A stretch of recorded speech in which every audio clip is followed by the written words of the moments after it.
Things have changed. A stop at the local gas pump isn't quite like it used to be. Prices are volatile, wallets are squeezed, and there's a lot more head shaking going on. What does the future hold? Clearly, no one can tell.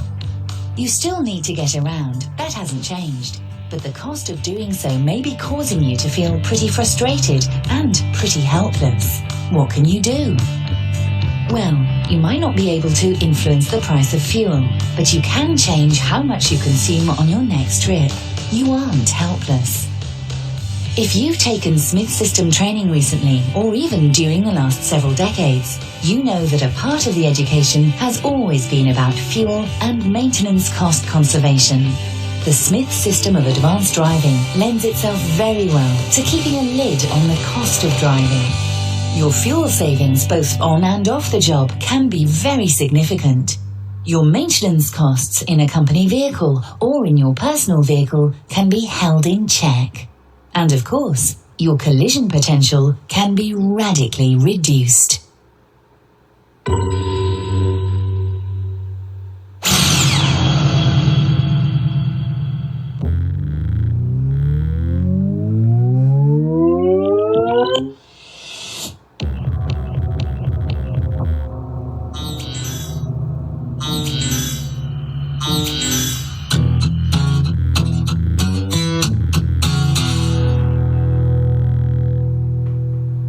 The focus of this show will be about how you can learn to minimize the amount of fuel you consume as you drive. You really can make a difference, and we're about to show you how. Before you even start driving, there are many things you can do to your vehicle to save fuel. Unfortunately, there isn't time during this presentation for us to describe all of the things you can do when you're not behind the wheel to bring down your vehicle fuel expense. But to help you approach fuel saving more comprehensively, we've created a companion booklet with quite a few additional tips. Go to smith-system.com for more information. Okay, let's turn now to some of the fuel saving skills you can apply to vehicle operation. Here, you can make a real difference. How? Let's just take a minute or so to observe driver behavior from head to toe. You can learn a great deal by watching people drive. When you watch them drive in groups, from the air, you can learn even more. What you're watching here is a group of people wasting fuel. But because they learned to drive this way, because they have probably always driven this way, and because the people around them drive pretty much the same way, this behavior seems normal to them. Certainly not wasteful. Can you see it? Do you know what these people are doing inefficiently? Here's a clue. It has to do with their right feet. Well, before we get to that, let's do a quick review of the highly adaptable 5 keys of the Smith System. Then we'll show you how to use the keys to put some of that money you're spending on fuel back in your pocket. For this video presentation, we will assume that you are already somewhat familiar with these concepts. But even if you haven't been made aware of these keys, you can use the tips you're about to learn. You should also be aware that though we will be using a mid-sized vehicle for this demonstration, the techniques you will see can be used in any vehicle. Okay, these are the keys.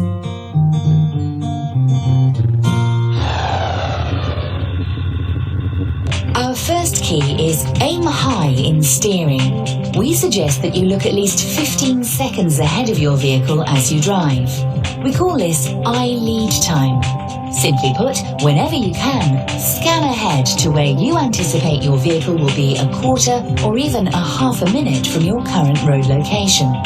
Aiming high is a simple concept, but most people don't do it.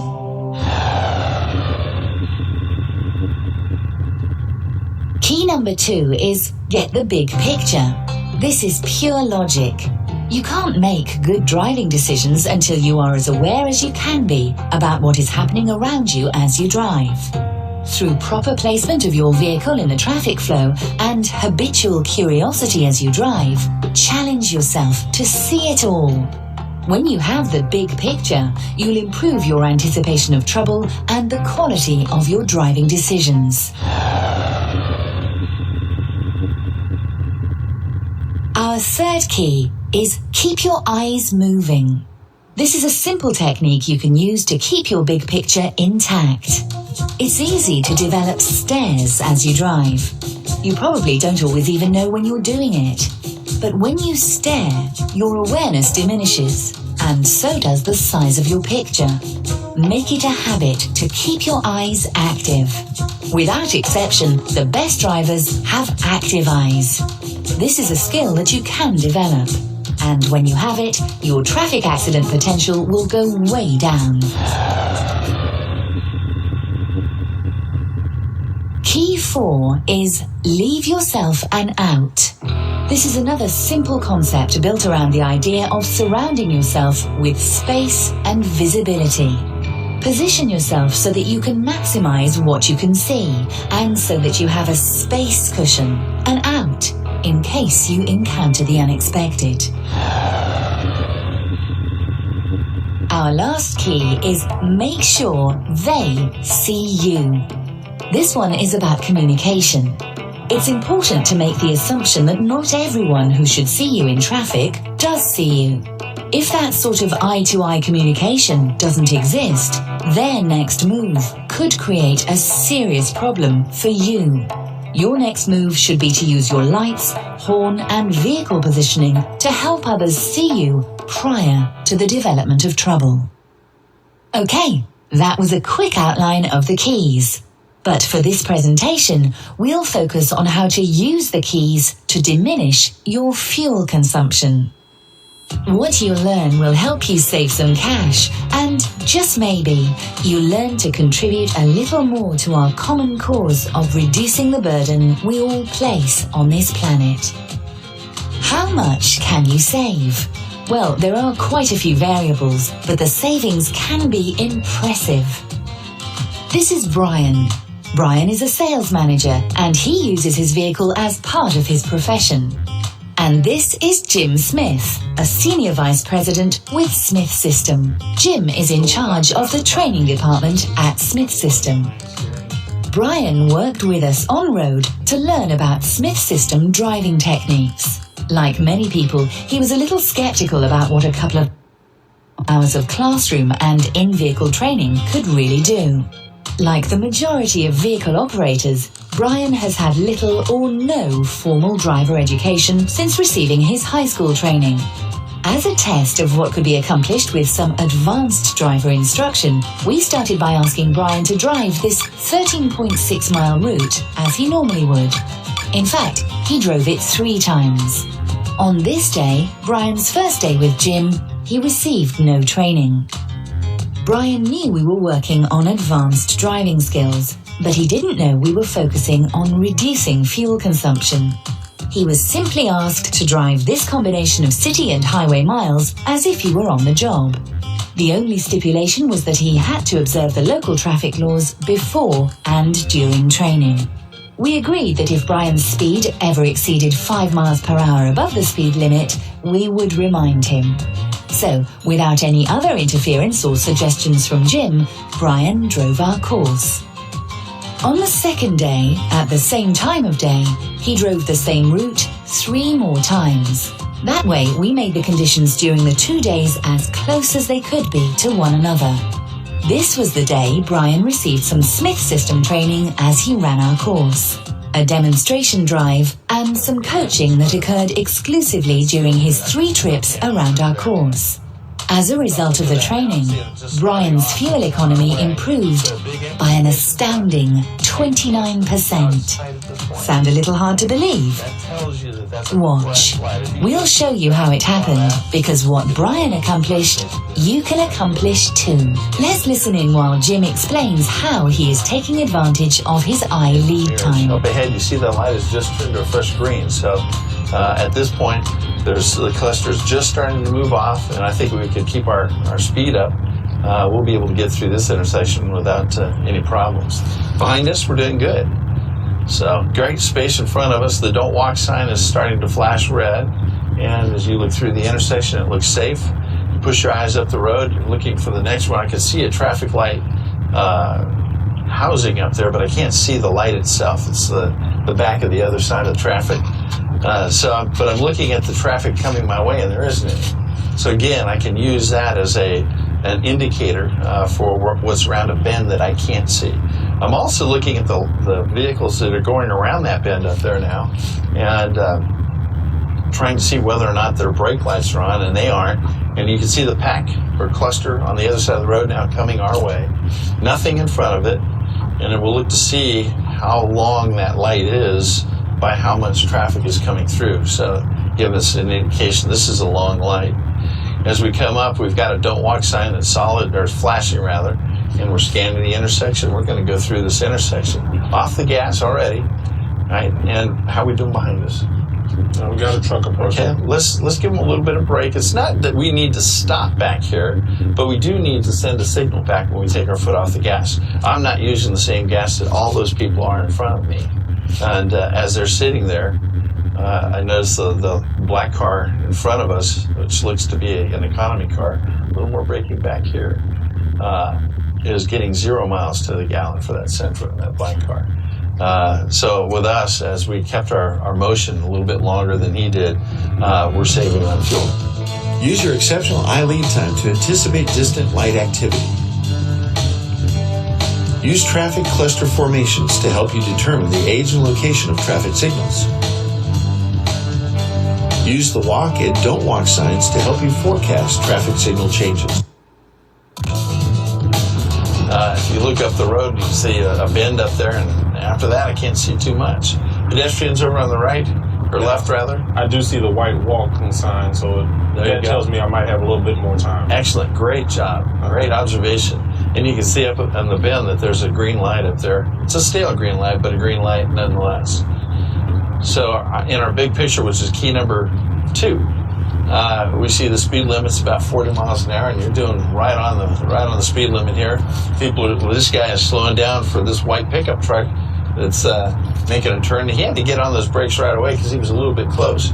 You, on the other hand, have tons of space between us and that black car. By the way, is that still the same black car that we started with? It is. Okay, so he may beat us up to that red light. But what we'll do is get, even with this larger vehicle, we'll get better mileage back here moving than he does up there sitting still. Notice the 2 vehicles remain behind us during our approach to this intersection. When we resume, you'll see that one of the vehicles moves out from behind us and joins the other drivers as they charge the light. We have no desire to hold up traffic, and we can usually avoid doing so by changing lanes and isolating ourselves in traffic. But the truth is, our light pacing will delay no one. All of these drivers will get to their destinations at exactly the same time they would have if we were not on this roadway. Consider all those around you, but make your own choices. You will never find a traffic speed that pleases all of the drivers who may surround you, and you alone are responsible for your safety and economy. Braking back here, check a mirror whenever you brake, just to make sure the guy behind you is doing the same thing. I gotta adjust for that. And the Chrysler van, the blue van that just got in front of us, is doing what now? Stopping. Okay, so he used a lot of gas. He moved in front of us, and now is sitting there at a light. It's not green for us until he moves. So I hope he gets as aggressive as he was before and beats us to the next light. So if I can use his acceleration, his vehicle, to trigger the lights for me, I'm great with that. I love that all day. So you can use someone's bad driving to improve your driving. Yeah, exactly. I'm gonna actually take advantage of his gas and have him trigger the lights for me. Position yourself in the traffic flow to avoid having to brake when other vehicles enter or leave the roadway. Use vehicle clusters running ahead of you to trigger traffic signals in your favor. Do what you can to avoid holding up traffic, but don't allow other drivers to force you to make unwise or unsafe decisions. So look what they're charging up into a stale red light, which means they're using brakes now to adjust for all the gas they use. And if we pace this thing right, we'll be able to get through that light and not come to a stop at all. We're going to make it. Excellent. Excellent job. So when the light turns green, it's really not going to be green for us, remember, until the last vehicle in line starts to roll, that silver car. And it took about 3 seconds. So it's about 1 second for each vehicle that stopped at that light before the last one runs. And then we're supposed to be about 4 seconds behind that in following distance. And that following distance allows our eyes the freedom to look ahead. Up ahead, do you see what the name? Avoid the tendency to charge towards obvious stopping situations. When pacing lights, allow about 1 second for each of the stopped vehicles in your traffic lane to begin moving. Follow it no less than 4 seconds behind the vehicle ahead of you to allow your eyes the freedom to see your traffic future.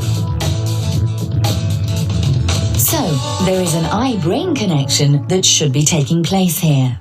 Your eyes are detecting the fact that acceleration, or even a steady throttle, will serve no purpose here. In fact, it's destructive. Using your right foot here to maintain or increase the momentum of this vehicle is a waste. There's nowhere to go. And joining these people waiting at the light is not only illogical, it destroys the momentum you've already paid for. Now, when you leave the light, you've got to pay to rebuild the momentum. That can become expensive. From the second your eyes detected this situation and your brain analyzed what was happening, the instant response should have been to back off the gas pedal and start coasting. No, you didn't save a lot here.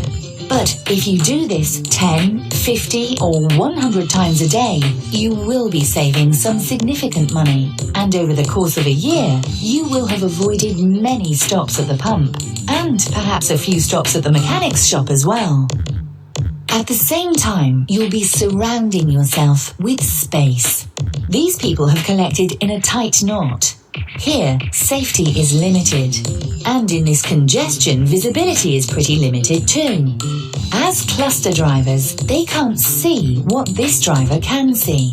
And dangerous changes in the traffic picture can easily take them by surprise.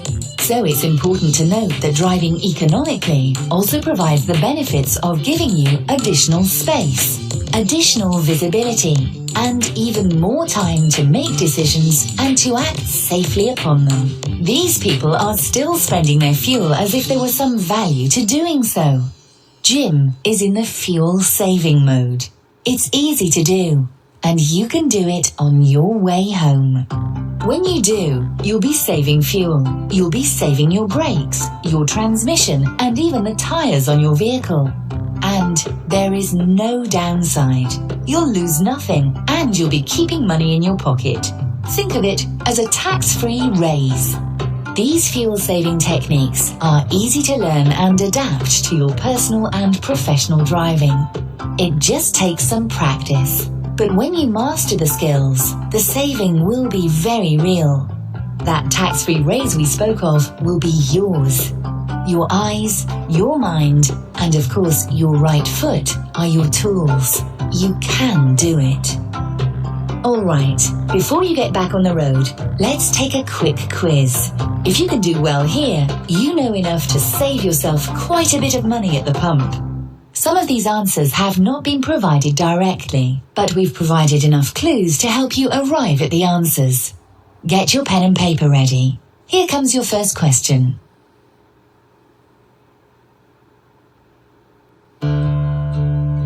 Question 1. When is an economy car not an economy car? A. When its highway fuel rating is below 30 miles per gallon. B. When its weight exceeds 2,500 pounds. C. While it is sitting at a traffic light idling. D. When its windows are down. Question 2. Which driver's skill or skills are most helpful in reducing fuel consumption? A. The capability to multitask behind the wheel. B. Good eye lead time and problem anticipation capability. C. Good, consistent intersection scanning techniques. D. Patience. Question 3. To get good fuel economy, you must drive below the speed limit. A. True. B. False.